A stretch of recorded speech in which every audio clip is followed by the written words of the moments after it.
Nabi Yunus mengajak penduduk Ninawa untuk beriman kepada Allah, tetapi penduduk Ninawa menolaknya.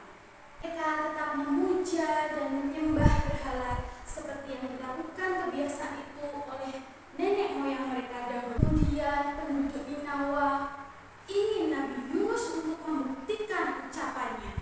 Tentu saja Nabi Yunus merasa sedih mendengar perkataan itu.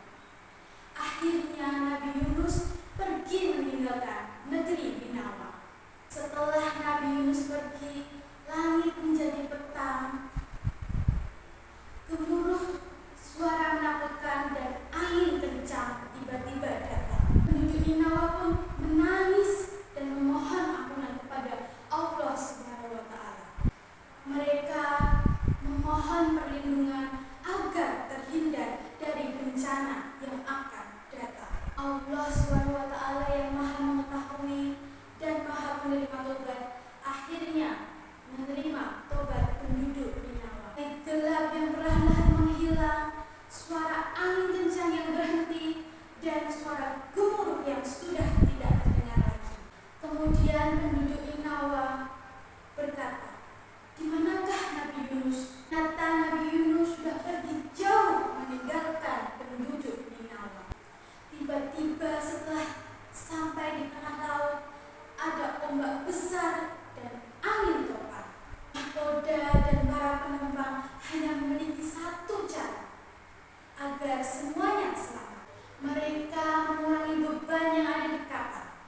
Setelah beban mereka jatuhkan ke dalam laut, tetap saja kapal itu masih berbahaya untuk para penumpang dan nahkoda. Akhirnya mereka memutuskan untuk mengurangi jumlah penumpang kapal.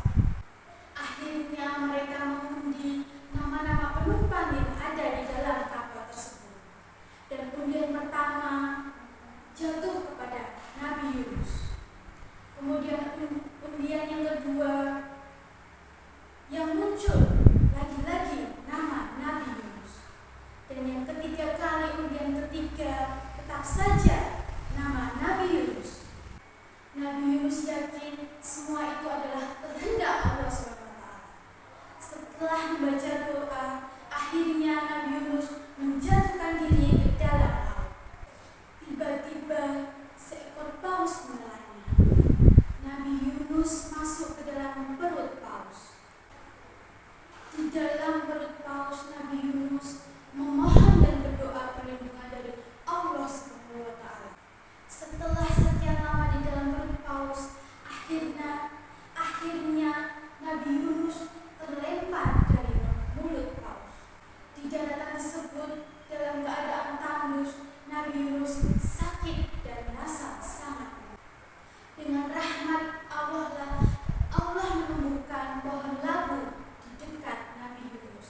Kemudian labu tersebut dimakan Nabi Yunus.